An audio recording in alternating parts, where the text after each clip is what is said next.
After this, I will return and I will build again the tabernacle of David, which has fallen down. And I will build again the ruins thereof, and I will set it up, that the residue of men might seek after the Lord, and all the Gentiles upon whom my name is called, saith the Lord, who doeth all these things. We started a teaching a few weeks ago called High Places and the 8 Kings. I've added 2 more kings to this list because we need to start with a particular king, really the first God-assigned king for Israel. And I say God-chosen, God-assigned, because the Lord gave them Saul, but he chose King David. He chose David. So I realized I needed to add David to this list, and so we needed to put one on top in the front, and then we needed to end this list with King Jesus. So in examining this further, I felt moved to go back and start this thing with David. And we shared with you as we opened this teaching that David took the remainder of the inheritance, all that God had promised Abraham and even into Moses. The children of Israel did not come into their full portion until 1,000 years later with King David. So as Joshua and that generation began to go into the land, it would be 1,000 years later that they would occupy everything that God had given to them. David would be his instrument. And they had gone in and they had begun to deal with the enemy, but there was a mountain left that was being occupied by an enemy tribe called the Jebusites. And David set his eye on that mountain. You might recognize the name of that mountain today as the city of Jerusalem. It's where the temple would be built. It is where the holy city would be placed. And God would use David to secure the rest of the inheritance, to take out the Jebusites who lived all around the city and up on the mountain. And this would be the site of the holy city, the tabernacle of the living God. I want you to notice that he did that last. He did that last. David would take the rest of the inheritance last.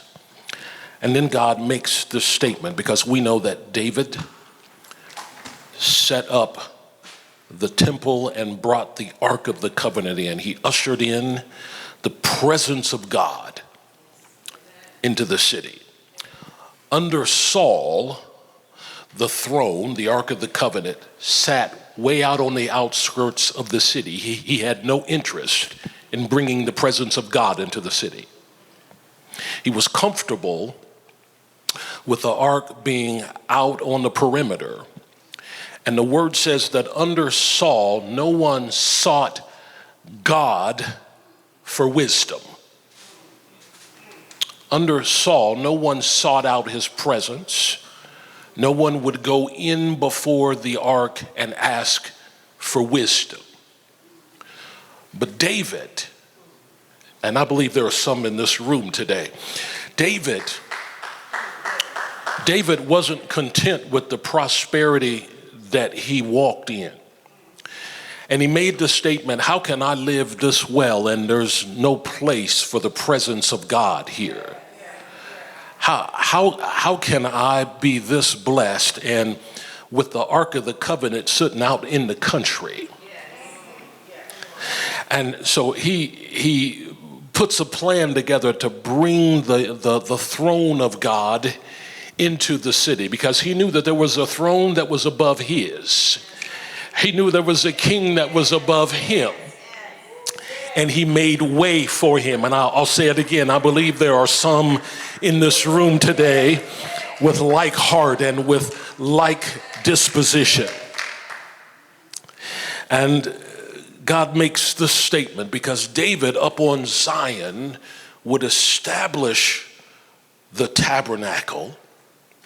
And then at this tabernacle on Zion, now this isn't the tabernacle made of marble and stone. This one was a one-room tent.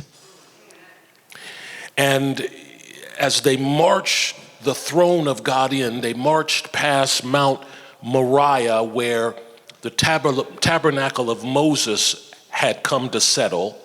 And they're still doing sacrifices there, and there's no Ark of the Covenant there. God ain't there. His throne is not there. His presence isn't there. They're still doing church, but God's not there. And so when they're marching in, and we see David actually begins to dance out of his own clothes. He's so happy. Anybody ever just been just so happy that God showed up? He just danced right out of his own clothes. First of all, he had the nerve to put on priestly garments. This king would also act like a priest. Can you hear where I'm going? None of the others dared do this. Saul tried it. Saul tried to do sacrifices, and it ended up costing him the throne. It would end up costing him the throne. But David was permitted to do New Testament things in the Old Testament, where someone who was not recognized as a priest was afforded the opportunity to do priestly things. And can I tell you why God gave him that grace, that permission? It's because he was a worshiper. It's because he was a worshiper. You see, because worshipers are allowed to get close to God. Priests were priests because they were given the assignment of coming in and drawing close to God. The priest could go where the other people couldn't. But David understood, I know how to get intimate. I know how to get close with him. And so God would give him permission to do priestly things. So he arrayed himself in priestly garments and was at the front of the parade ushering in the Ark of the Covenant. And they're making their way to Zion. Now, his plan was to construct this beautiful, ornate temple, which God would not allow him to build. That assignment would go on to his son. But while the time for that had not come, David erected a one-room tent up on top of Mount Zion, and there was a final sacrifice done there. The throne of God was placed inside. The ark was placed inside.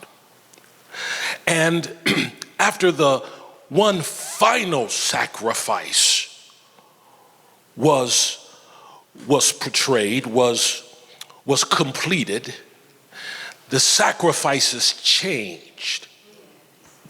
They went from sacrificing animals to the sacrifice of praise. to the sacrifice of worship. David constructed it or planned that around the presence of God would be worship now. The priest had to know how to play instruments. The priest had to know how to sing. The priest had to know how to dance. You see, because things had changed. I hope you're hearing me in the Holy Spirit. The old sacrifices had been completed. Now this is crazy. This is crazy because the Old Testament is still in play, but David is foreshadowing something. He's foreshadowing a future time when the last sacrifice, I believe his name was Emmanuel, when the last sacrifice would be committed, and then where the sacrifices would change to the sacrifice of praise. And so around that temple, 24/7, there was worship, there was praise going on. This hadn't been done before. This was new, but this would reflect heaven. You see, because in heaven, and even as we're sitting right here, right now, reading the word, in heaven, there's worship going on right now. In heaven, there's praise taking place. Around the throne, there are creatures circling, saying, holy, holy, holy.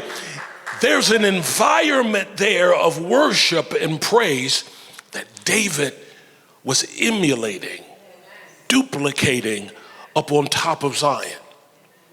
In that place, he was operating not just as a king, but also as a priest.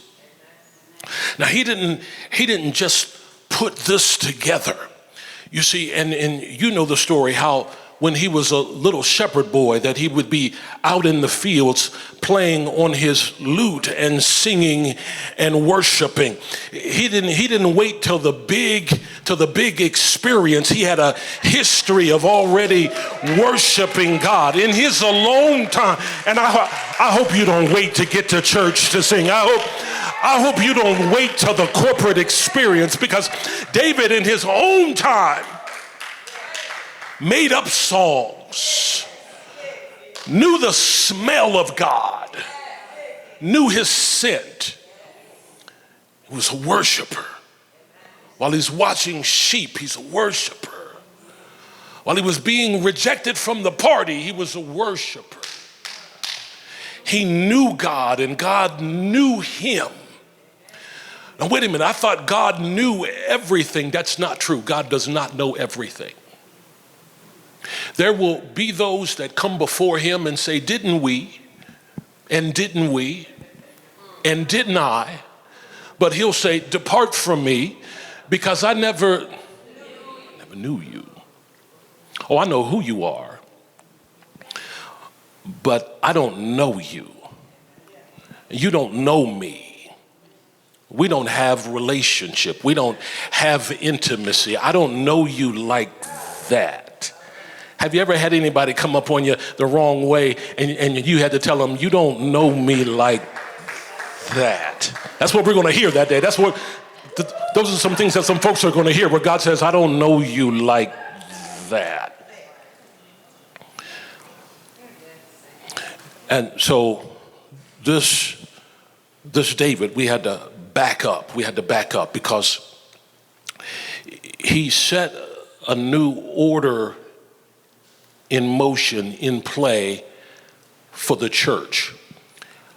He brought new purpose to the temple. They hadn't done this before. They hadn't been this way before. Somebody that would worship God in his private time, God would now use to set up how the church would operate going forward. We have to recognize this king. This one was different. And this one went up into the high places and established this worship. He would go and take the top, because he had the nerve to believe that that's where his God belonged. And from the high place, he would establish this new form of worship and sacrifice at the temple. And watch what God says. This is New Testament, book of Acts, chapter 15, verse 16. After this, I will return, and I will build again the tabernacle of David, which is fallen down. And I will build again the ruins thereof, and I will set it up. Now, many have read this, and they think the scripture is talking about the tabernacle of Solomon. But no, we're talking about the one that was up on Zion. This was David's tabernacle. God says, I'm going to restore the kind of worship. I'm going to restore in the last days. Come on, hear me. In the last days, I'm going to restore the purpose of the church and the kind of worship, the kind of intimacy that I had with David. I'm going to reestablish this in the last days. I'm going to set it up that, hear this, that the residue of men might seek after the Lord. That the residue of men might seek after the Lord. How many of you know that there's a remnant out there? There's a remnant still out there that has to come in before he comes, and our worship is a part of them coming in. Our praise is a part of them coming in. The way we come together, the declarations, the decrees that come off of the high places are going to be a part of what binds the enemy. It's going to be a part of what restricts his plans, that makes it possible for the residue to come in. This is where we are. This is where we are. It's interesting as God is taking us through a reset. He's got us up on a mountain. No accident. When we come down off of here, our worship's going to be at another place.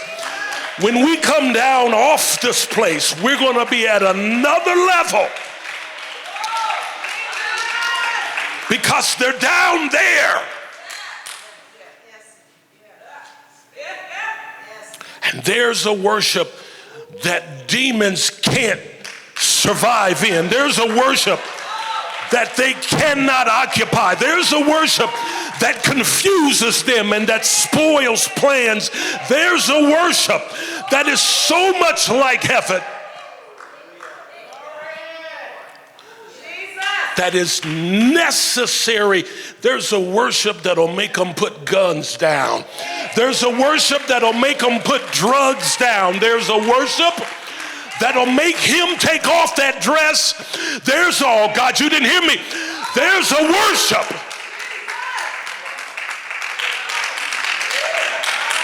There is a presence. There is a presence of God that can do this. Hear me, it's beyond our natural ability now. Now this thing's got to be done in spirit. This thing has to be done in the spirit. It's why I've had you practicing spiritual presence. We've got to become who we were meant to be now. Tap somebody and say, it's time. It's time for the Davidic generation. This is the Davidic generation.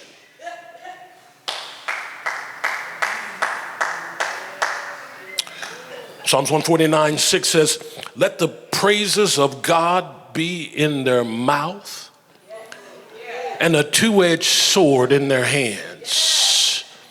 Let the praises of God be in their mouth and a two-edged sword in their hands.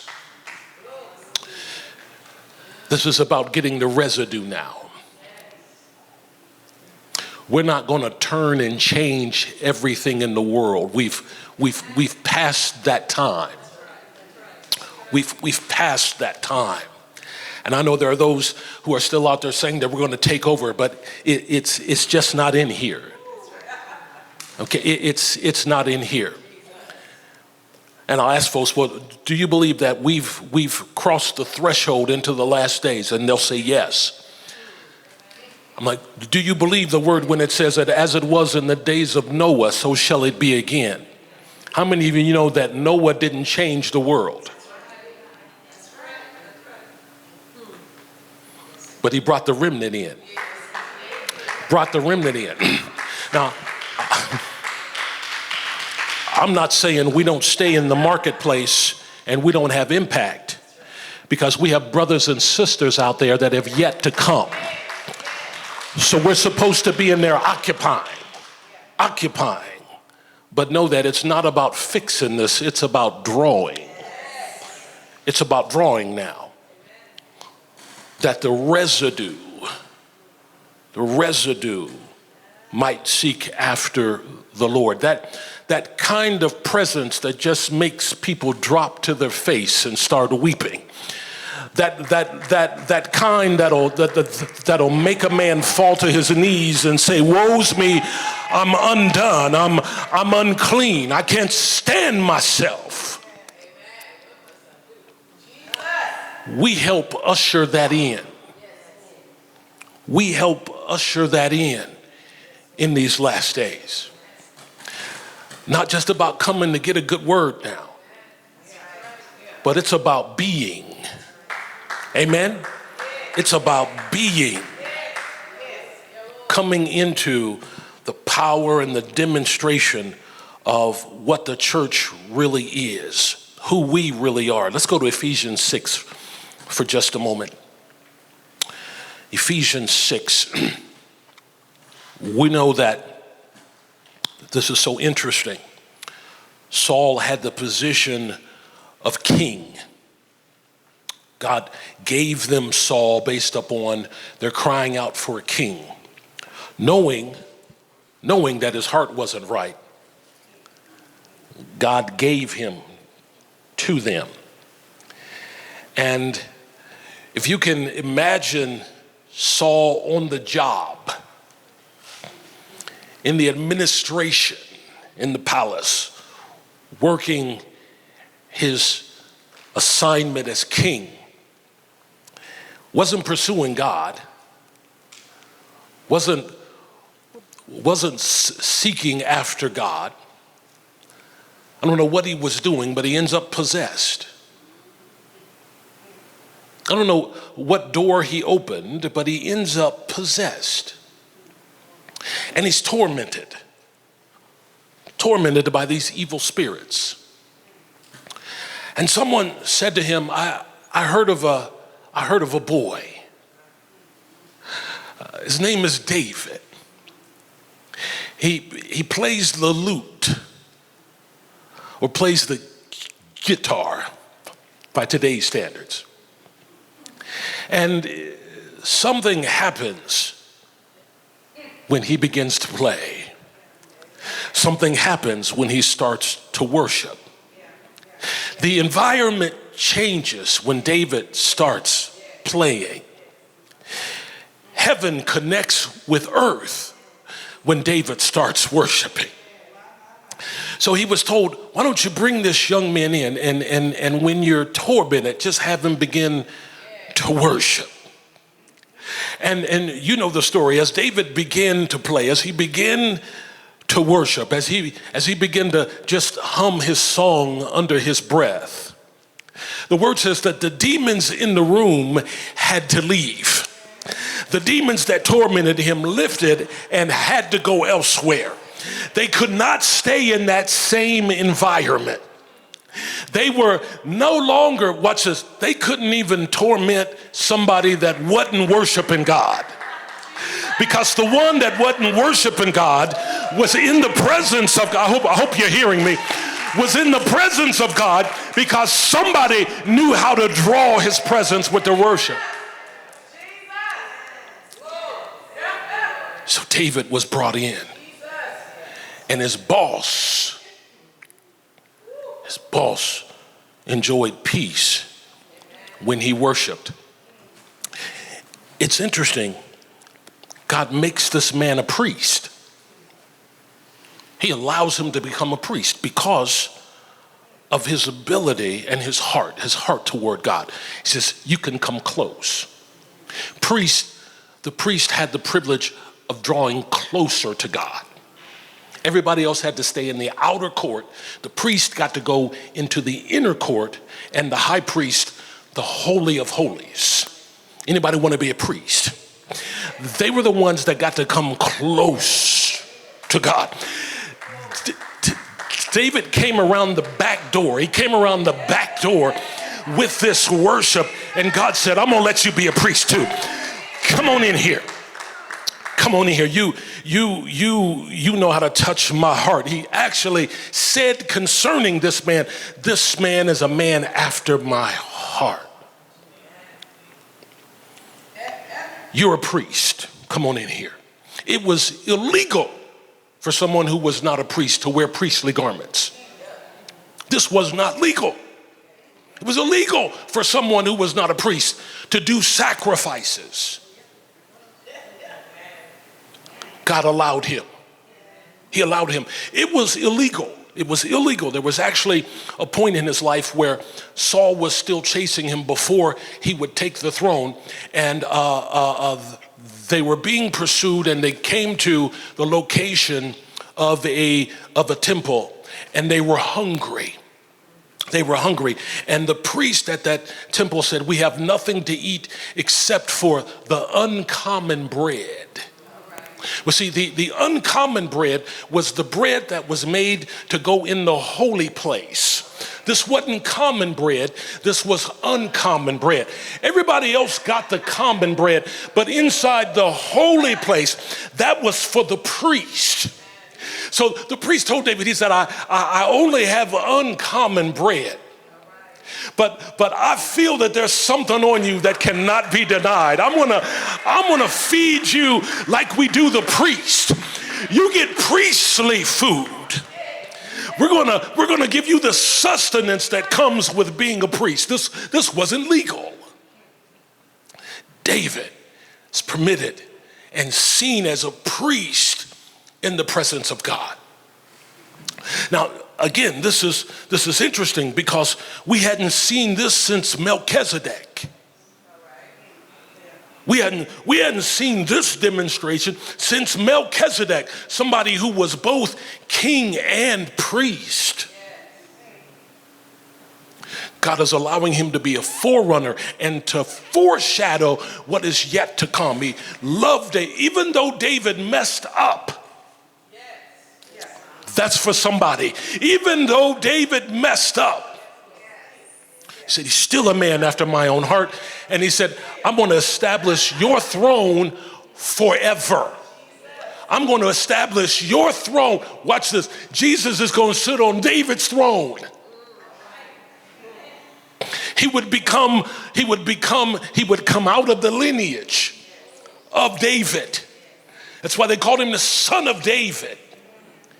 And he's going to sit on David's throne throughout eternity. Oh, my goodness. My goodness. Ephesians 6:12. You know this. You know this. It says, for we wrestle not against flesh and blood, but against principalities, against powers, against the rulers of the darkness of this world, against spiritual wickedness. Where? Against spiritual wickedness where? You see, we got to start taking high places now.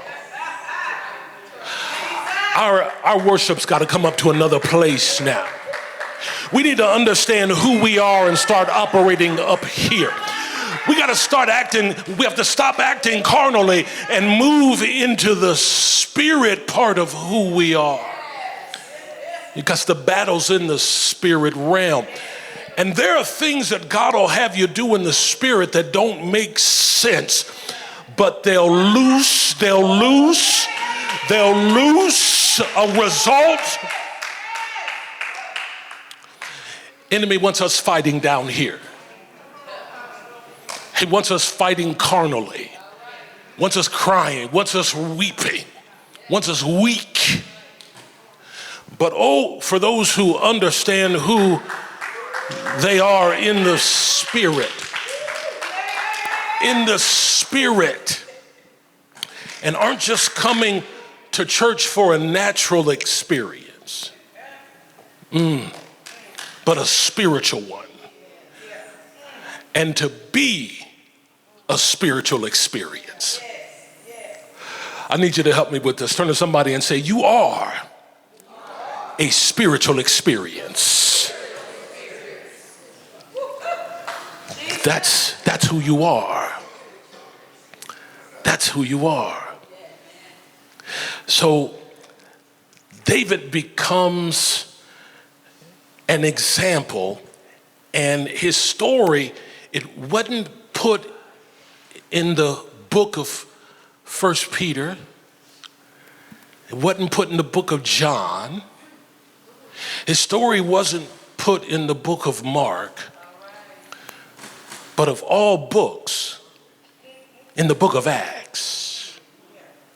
This Old Testament story, it's carved out and it's brought forth and put in the book of Acts, where the miracles happen, where the signs and wonders take place, where the power of God is released. God said, this book is incomplete until we bring David in. Till we bring David in, because there's some things that happen there that I'm going to do again in the last days. David got a picture of who the church was, what she was supposed to do, how she was supposed to move spiritually in the earth. He got a picture of it. God says, I'm gonna build it again. I'm gonna build it again. There is a Davidic generation. David was all about kingdom. He was all about kingdom. He understood his authority as a king, but he understood that there was a king of kings whose rule he was under. And so David becomes a king that takes the high places. And as we started this teaching out a few weeks ago, we began to go down through the lineage. Things were lost. Things were lost. The enemy slipped in. People came out of his own lineage that didn't have the same heart as he did. Opened doors for the enemy. Solomon, his son, who started out right, finished so wrong. Finished so wrong. He had some open doors in his life that he didn't deal with. And that's one thing we have to allow the Lord to do, to get to those open doors, to get to those places where we're still not acting right. Okay, to get in those places. Okay, that's part of the reason we're here right now. So he can get in those doors, in those deep places. Because he's about to come in a way. He's about to move in such a way that those things that can so easily beset us need to be dealt with. As the son of David, Solomon, David had given him all of the materials to build the new tabernacle, millions of dollars of goods.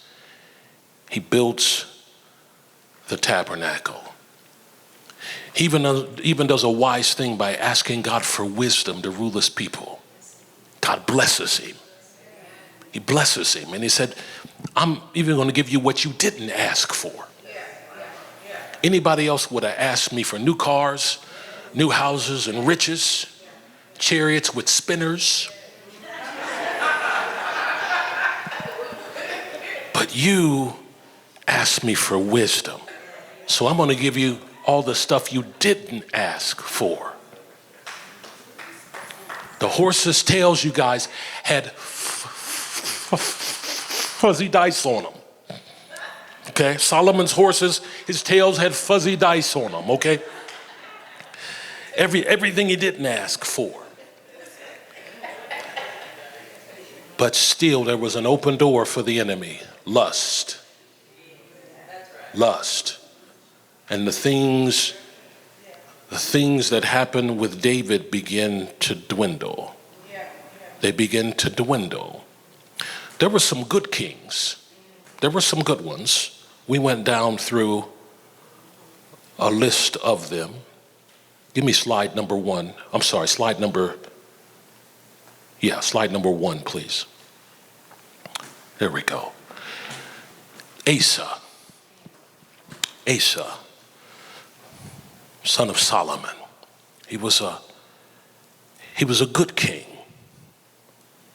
He was a good king. We won't turn to all these, but Asa, king of Judah, did that which was right in the sight of the Lord. If you keep reading down to verse 14, it says, but the high places were not removed. Somehow, under the rule of his father began to entertain ungodly women from other nations and begin to build tabernacles for them where they could go and worship their gods in Jerusalem, in the holy city.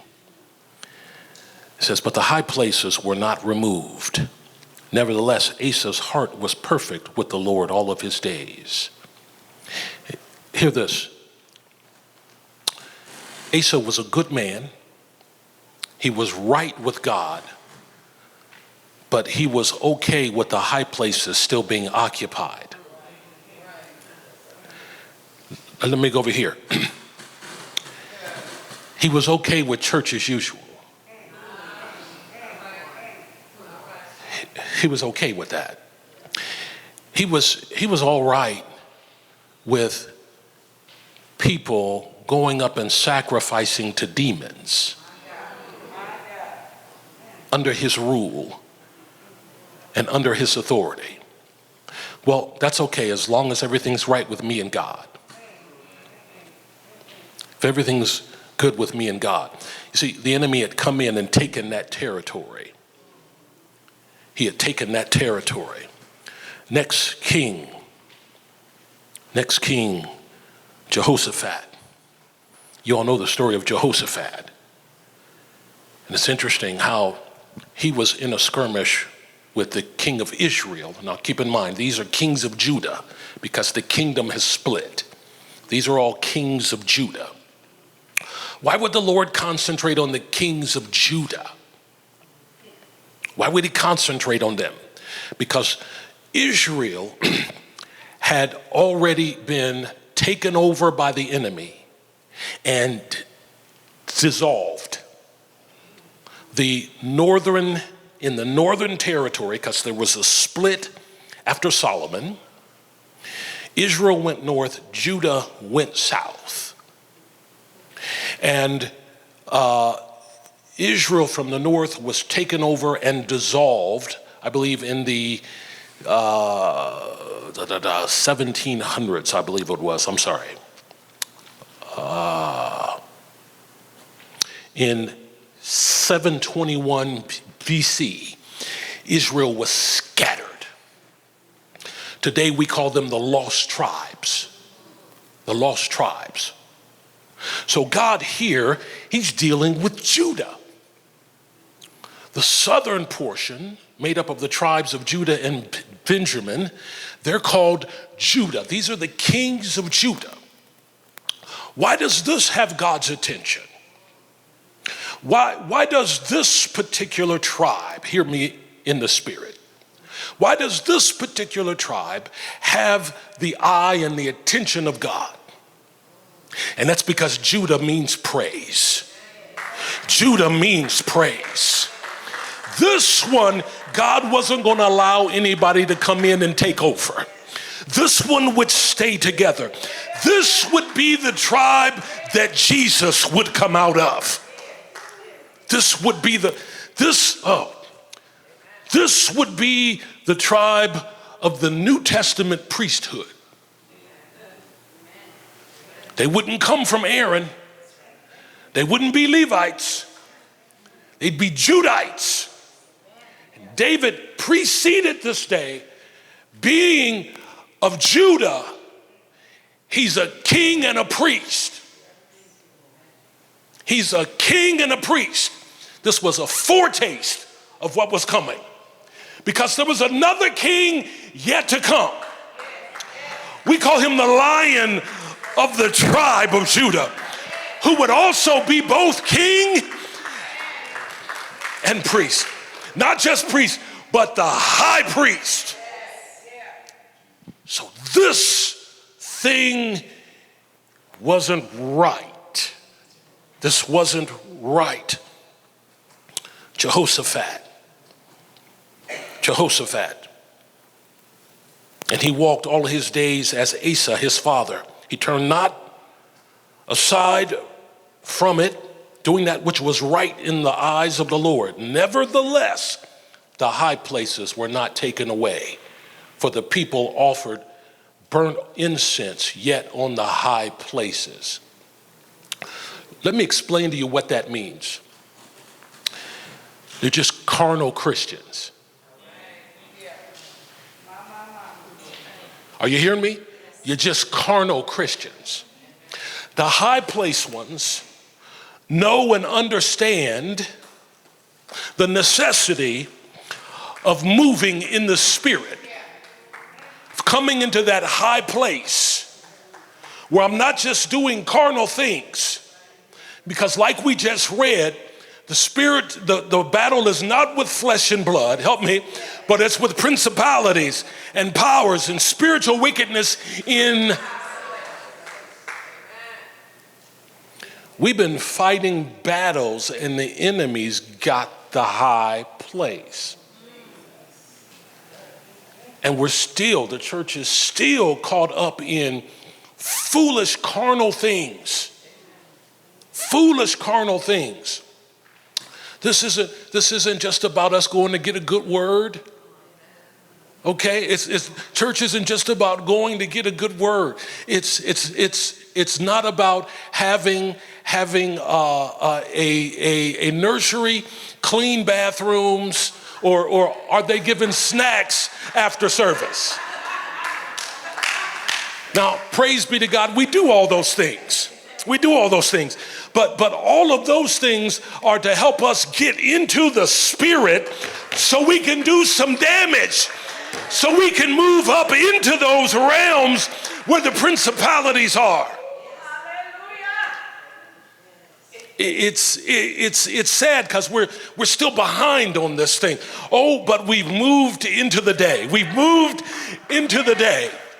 Where I'm beginning to understand I'm more than flesh and blood. I'm not just flesh and blood, baby. There's a spirit in here. There's a spirit that's been called to do damage on this side of my Father's kingdom. Yeah. And the enemy wants you just to get caught up in yourself and caught up into issues, and he would love for you to be alone and stay home.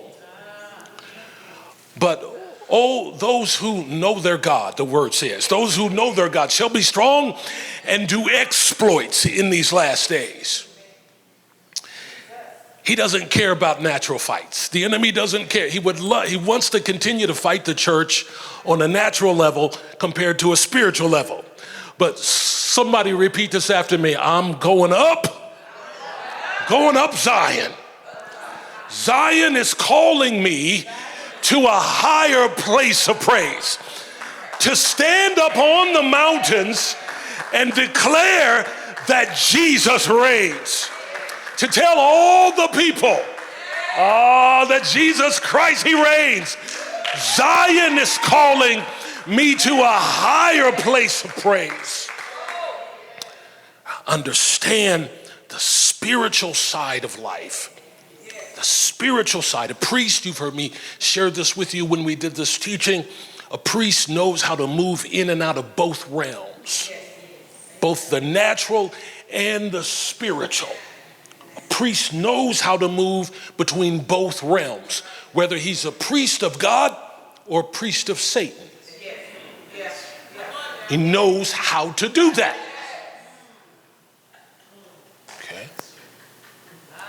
So we have to awaken to this thing. And too many of us, we've been beat up because we just do this thing in the natural. I want you to take your right hand and pinch yourself on your left arm. Pinch yourself real hard, real hard. Do it for me, pinch it real hard. There's a spirit in there. There's a spirit in there. And a part of my job now is to make the church, local and international, aware of that. Because it's time for the Davidic generation to rise up and to move in this capacity. Joash, 2 Kings 12, 1-3, verse 3. But the high places were not taken away, and the people still sacrificed and burned incense in the high places. Amaziah, 2 Kings 14, 1-4, verse 4. Howbeit the high places were not taken away, as yet the people did sacrifice and did burn incense in high places. They're okay with just church as usual. They're okay with just moving carnally. 2 Kings 15, 1-4. Azariah, and he did that which was right in the sight of the Lord, according to all that his father Amaziah had done, save that the high places were not removed. The high places were not removed. The people still sacrificed and burned incense still on the high places. 2 Kings, Jotham, king of Judah, verse 34, chapter 15, and he did that which was right in the sight of the Lord. He did according to all that his father Uzzah had done. Howbeit, the high places were not removed. The people sacrificed and burned incense still in the high places. The enemy still had the high ground. The people were not moving in the spiritual side of who they were.